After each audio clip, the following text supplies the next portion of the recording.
Irish guy. And right, is everybody excited about Euro 2024? Yes, Euro 2024. I vividly remember Euro 2004. Wow, I feel like Judi Dench. But lads, is it coming home? If it does come home, then lads, I will eat 15 bowls of Rice Krispies in a row. Yeah, I'll probably go to bed that night wishing Snap, Crackle and Pop get castrated by their mum. But lads, I know that I am Irish. And so yes, obviously if England lift this trophy this summer, was we're getting coached by a former Ferrybank centre half, oh, I will feel like chewing every hair on my head. But go on then, I am still going to pick my perfect 23-man England squad for Euro 2024, if I was that way inclined. And lads, I love that the squads have now been reduced from that bloated 26-man squad, where everyone gets a seat on the plane, to the much more ruthless 23-man squad. Because when the squad is that size, oh, it always makes for shock, high-profile omissions. Right, let's go. Jordan Pickford. Look, England's goalkeeping options are limited. Never in the entire length of his career has Jordan Pickford's status in the England starting 11 ever been so secure. The man is virtually zero competition, so even the meathead donuts who down the pub still cling to that Origi goal from 2018 as proof that Pickford is an erratic turnip who nobody can rely on. Honestly lads, I think Pickford is great, even though according to his birth cert he should really be called Jordan Logan. Who does he think he is? Wolverine? Sam Johnstone. Lads, England's goalkeeping options are weak. Lads, at the minute, if you were to pick a combined England and Ireland squad, only one of our players would actually trickle into the England squad right now, and that would be Caoimhín Kelleher, playing back up to Pickford. That's it. But all right, Sam Johnstone does not really deserve to go to the Euros with England. I mean, he is about as exciting a prospect as an omelette filled with piglet toast. By all rights, Dean Henderson's arrival at Palace last summer should have consigned this average meat muffin to the bench. But now, despite looking like some Millwall skinhead, whose pre-match ritual consists of eating a burger from a van, smoking 14 cigarettes behind a bush before beating up a nun underneath a Peckham Bridge. Yeah, go on, and he's at least one of the few goalies playing regular football right now. And he was in the last Euro squad when England very nearly won the whole thing. Aaron Ramsdale. Lads, the England goalkeeping situation is so desperate that apparently Gareth Southgate is considering whether or not to bring Jack Butland back from the dead. You know, the befuddled Rangers goalie who hasn't been given a look in for an England call-up in 6 years. Honestly, if he saw the FA secretary sending him a text, he'd probably assume a bunch of naughty 14-year-olds had gotten hold of his phone number at school. I'm sorry, but yes, he's doing well at Rangers. But if you're going to base this off what's going on in the Scottish leagues, why not talk Joe Hart out of retirement this summer then? Yeah, Southgate is more likely to drink dog vomit out of a shoe. Bringing Butland back into the England squad would be like going down the cemetery, digging up your granny and inviting her to the cinema. I mean, at least you'd have all the popcorn to yourself. Look, if Nick Pope was fit, he would be going to this tournament as the number 2. But he is still out for another month, so that would be a risk. Aaron Ramsdale does not deserve to go. He has not played enough minutes. But I also think it would be nutty to choose someone like Jason Steele, who's in and out of the Brighton team so much, he's probably got whiplash in his neck. Look, Ramsdale is a quality goalie at heart. He's also a good personality to have in the dressing room. He's at least somebody who is fun, because I imagine me stuck in a German hotel for a month with the likes of Dean Henderson, someone who seems gobbier than Britney Spears, someone who would probably kick up a fuss if you dare to sneeze within 12 yards of his morning muesli. No, you can do without someone as temperamental as that. Ramsdale should be fine as a number 3. Kyle Walker. This doesn't even need any explanation. Yes, Kyle Walker might have proven over the last year that he has clearly got the IQ of someone who will happily pay money to see Ant-Man 4. He seems about as intelligent as a headless teddy bear. And yeah, if you were his wife, you would probably feel more paranoid than a spy for MI5. But listen, Walker is an absolutely world-class right back. I'm sorry, but for this golden generation of English right backs, for someone to still be comfortably top of that pile, even when he's nearly 34, when most defenders' pace have gone, incredible. By the way, lads, try and hit 200,000 subscribers as soon as possible, but I'm deciding to pick a rivalry with Anfield Agenda. I mean, we're both Irish. He's very close to 250k. I'm very close to 200. Right now, we are on the back foot. Let's just try and beat Liverpool's biggest YouTube channel to, well, no, he'd still be 50k ahead, but you know what I mean. Okay, if you like this channel, then hit that subscribe button. Let's win this battle. Back into the video. Ben White. I don't think Ben White will go to this tournament because Gareth Southgate clearly does not like him. I mean, is it because he strangely quit the last World Cup halfway through? Was that a Roy Keane inside Pan moment? It's just been kept incredibly quiet somehow? I doubt it. Because White seems like a polite, shy man who would sooner lick Luke Littler's armpit than get involved in an argument. Lads, Ben White is supposed to be a Rolls Royce, ball-playing centre half. in reality, he's instead just a pretty fantastic Arsenal right back playing in that position. He's been involved in 56 Arsenal wins over the last 18 months. Both he and Walker are the only top-class English right backs who've kept themselves fit all year. Yeah, I would bring White over Kieran Trippier, whose form for Newcastle has been very sloppy. And Gareth, do you really want to bring two right backs who turned 34 this year? You know, the same age Alan Shearer was when he retired. White is just 26 and might just be about to become a Premier League winning right back. I mean, letting him spend the entire month of June eating burgers on the couch with a Premier League winner's medal draped around his neck? That's nonsense. The only time you should leave a Premier League winning right back out of an England squad is when that right back is Danny Simpson. And he could also play centre half too. Get on that plane! Harry Maguire. Look, I don't want to hear it. Yes, Harry Maguire at times has been a laughable horror show in a Manchester United shirt. I'm well aware. For the level of expectation and profile, I don't think I've ever seen a worse centre-half showing than Maguire against Tottenham in 2020. But lads, Maguire's having a pretty decent season at Old Trafford. And he's never let England down. Of course he's going to the Euros. He never lets them down, so I don't want to hear any Live in England fans getting sick in the toaster when they hear that Maguire is on the plane. I mean, if it was up to the haters, as his mum probably calls them, they'd probably prefer to sellotape him to the wing and have him spending the 3-hour journey to Germany, banging his head off the clouds. But relax, Maguire for England is fine. John Stones. Do you know what's interesting? John Stones is by far and away England's only elite centre-half. People like to call this a centre-back crisis era for England. It's not. They have plenty of good centre-backs. I mean, Chris Smalling is a good centre-back. And ever-present for Roma, who last summer was linked to Juventus and Inter Milan. Yeah, he's about 16th choice centre-half for England. Southgate likes Smalling about as much as he likes eating mice with a spoon. You probably prefer small pox to Smalling, but Stones is England's only elite centre-half, right? You know what's mad though?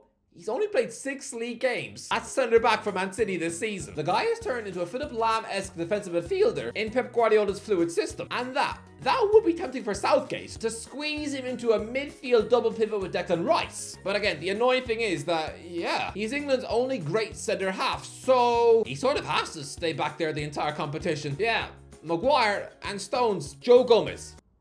You might think that I am utterly nuts. Imagine if someone had told you last summer that they wanted Joe Gomez to go to Euro 2024. They would assume you had just electrocuted your brain whilst trying to make toast in the bath. Joe Gomez. Joe Gomez. I'm sorry. Huh? My only memory of Gomez being involved in an England camp is just him squabbling with Raheem Sterling in the canteen 5 years ago. Maybe they were fighting over the last chocolate muffin, I don't know. But his England career was cancelled after that. Well, here's a spoiler for you lads. This England squad is a no Sterling zone. Gomez has been fantastic this season. He's played 18 games at right back, 15 games at left back, 4 games at centre back, and even 2 in defensive midfield. For a rampant Liverpool team chasing down the Premier League, yes, his versatility stinks of John O'Shea. You know, the current Ireland manager who was never elite in any position, but hey, he was still a very useful chunk of furniture for one of the greatest club sides in history. Gomez is a perfect chunk of sellotape. He can fill in for 4 different positions. When there's injuries in the England camp, he's willing to step in and do a 7.5 out of 10 job. Yes, the likelihood is that he won't even play a minute on the pitch, but just his presence, being able to play multiple positions, if Southgate doesn't choose him, then it is a joke. Eric Dyer. Yeah.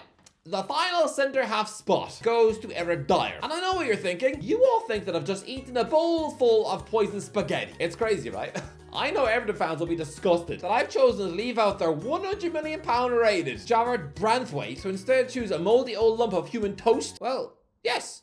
Both Branthwaite and Levi Colwill are decent 21-year-old English defenders. Yeah, they've got a combined 1 senior cap between them. I would consider Oluwafikeomi Oluwadolomalila Tamori before either one, as his name is longer than the entire script of Prison Break. Lads, people want to bemoan England's horrible centre-half deficiencies, yes, but, I mean, for the 4th and final spot, I'm literally having to choose between a Bayern Munich defender and an AC Milan one. I think Roy Hodgson would have gladly thrown himself onto a bonfire to be blessed with that choice 10 years ago, instead of constantly having to ring Phil Jones. Look, Tamori has missed a huge chunk of this season through injury, but Dyer is a man reborn in Germany. A ball-playing centre-half, he has been fantastic since moving to Bayern in January. There's been an upturn in form. He just pulled strings from the back in an 8-1 win over Mainz. Chucking the fact that he's only 1 game shy of his 50th cap, he has been there and done it for his nation in high-pressure situations. Oh yeah, and can play anywhere across the back 4 and in midfield. Oh, get him on the plane. Luke Shaw. Look, Luke Shaw has been a brilliant left-back back for England. But he has had an injury-ravaged season for Man United, and is now a race against time to be fit. I think Shaw is that good that you bring him anyway. But that's bad news for Ben Chilwell, because my rule would be that if needs be, you can make allowances for one injury-ridden left-back, but not two. And Chilwell has barely played for Chelsea this season, so I would leave him at home. You know what's crazy? It means that Chilwell will be a £50 million Champions League winning left back who's gonna get to 31 years of age at least, and will never have played a single minute at an international tournament. Ouch. Tino Livramento. Yeah. This is a crazy wildcard pick. You're probably all looking at this choice and spluttering tea all over your laptop screen. Can I just ask you, what's that on the other tab? Yeah, I can see you through the screen. You filthy little boy. But I'm sorry, if I was English, I would not be taking two injury-ravaged left-backs. Tino Livramento has 0 England caps, sure, and is still eligible to play for either Scotland or Portugal. Tino is one of those ambidextrous players who I don't think they have a preferred position. I think he's every bit as good a left back as he is a right back. What's made me chuck this Newcastle defender in here is his outstanding pace. He has the same cheat code as Kyle Walker. So if Walker does rip his hamstring open like a Mexican piñata, except unfortunately there'll be no Mars bars and wine guns being emptied on the pitch, nah, just a bunch of muscle tissue and the phone numbers of his Mr. Sis, then I think Livramento is a ridiculously quick like-for-like swap. And similarly, I mean, if Shaw is not fit, then Livramento could fight out with Gomez for a starting left-back spot. Look, this is a massive wildcard pick, but Livramento is quality. He's calm, he's brilliant on the ball, he's devastatingly quick. Come on, he has played Champions League football this season. Has Chilwell, has Tyreek Mitchell, has Rico Henry. Kylian Mbappe is the best player of this tournament. Livramento was in the same defense that kept him quiet in his own stadium 3 months ago. Get him on the plane. Declan Rice, obviously on the plane and starting in defense midfield in a 4-2-3-1. Obviously, next, Trent Alexander-Arnold. Yeah. When I didn't pick Trent Alexander-Arnold in the defenders group, there were probably a bunch of triggered Liverpool fans howling at the moon. No, I would bring Trent as Rice's defensive midfield partner for the group stage. I mean, England are going to dominate possession against Slovenia, Serbia, and Denmark. Perfect. Get Alexander-Arnold on the ball. Let Rice be the destroyer. I mean, like at Spurs back in the day when Wilson Palacios would just crunch into tackles and just give the ball to Luka Modric to produce some passing magic. In this system, Trent is the Modric for the group stage. But when England are up against big hitters like Portugal, Spain, or France in the knockout rounds, who will probably edge the possession stats, that's when this kid comes into the team. Kobbie Mainoo. Yeah, it seems nutty. Kobbie Mainoo was born in 2005. He was just 2 years old when the Simpsons movie was released. That kid would have been one of those insufferable 11-year-olds who a few years ago were holding up traffic by hunting for Bulbasaurs in the middle of the road. Not only am I picking this Manchester United young gun in this squad, somebody who probably has Sidemen merch in his bedroom, but I am saying that I would have him starting for England in the knockout rounds beside Rice. Yes. Lads, if Calvin Phillips could do that job at Euro 2020, a largely unfit banana pie who absolutely marshaled that midfield all tournament long, after being a bit of a West Ham flop so far, there's more chance of me marrying a werewolf in a pond than Phillips getting an England text. So honestly, I think Mainoo has the composure, timing, and maturity on the ball. This isn't like that stupid wildcard pick when England picked a 17-year-old Theo Walcott for a World Cup before he'd even made his Premier League debut. No. Mainoo will be 19 next month and plays week in, week out for Manchester United. Get him on that plane. So that's it. I'm only choosing 3 defensive midfielders on paper. But again, I mean, both Gomez and Dyer can fill in there. And if worst case scenario happens and both those guys catch food poisoning after sharing a donut they found in a bush, then Stones can come in midfield too, leaving a centre-back pairing of Maguire and White. Simple. In this squad, everybody can do everybody else's job. Jude Bellingham. So, since I'm playing a 4-2-3-1, here comes the number 10s. Jude Bellingham is the first name on the team sheet. Southgate has to build a team around him, and he's currently scoring 20 goals in 31 games for the biggest club in the world, whilst playing as a number 10. So it's not rocket science. Forget about the midfield 3 of Foden, Rice, and Bellingham. Considering Rice isn't exactly an out-and-out number 6, I mean, he has more to his game than an old-school Casemiro, then I think with 2 attacking midfielders beside him, he would be more overwhelmed than Stevie Wonder trying to drive a van to Cork. James Maddison. This is Bellingham's understudy as England's number 10. James Maddison is an absolutely quality baller. He's got goals and assists and has absolutely finally overtaken Jack Grealish in the England pecking order, which is an outstanding turnaround. I mean, less than a year ago, Grealish was playing week in, week out for a team who won the treble while Maddison was getting relegated to the championship. The fact that Maddison has managed to overtake Grealish, it's actually a mammoth achievement. Phil Foden. Yeah.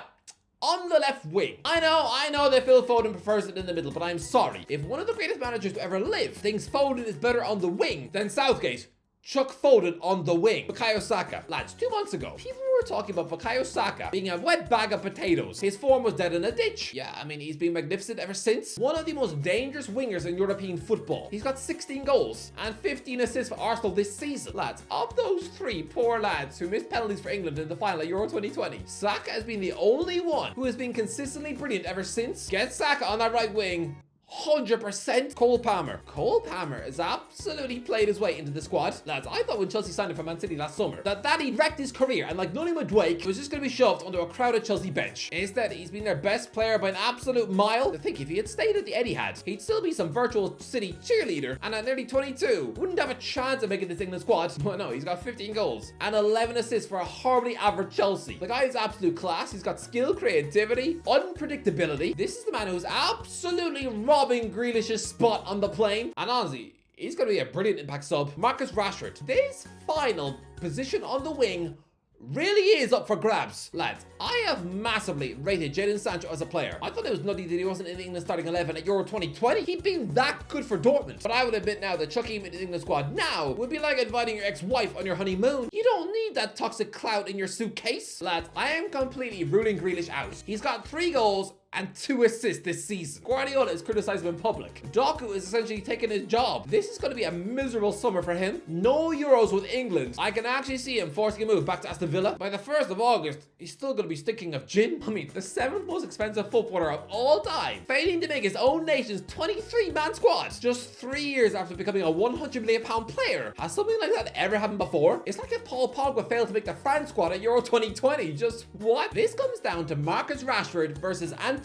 Gordon. If I was Southgate, this is a decision I would not be able to fully make until the end of May. Gordon has been far better this season, but Rashford has a much higher ceiling when both players are at their best. Then Rashford verges on world class, while Gordon is just a better Harvey Barnes. This is harsh. This is unfair on Gordon, but based on potential and what he's done for England in the past, then I would bring Rashford for the bench. Harry Kane, no explanation. Next, Ollie Watkins, 21 goals and 10 assists for Aston Villa this season. Surely Ollie Watkins is getting on that plane. Ivan Toney, I'm sorry Jared Bowen, after his stunning season for West Ham, he will feel disgusted not to get a call up.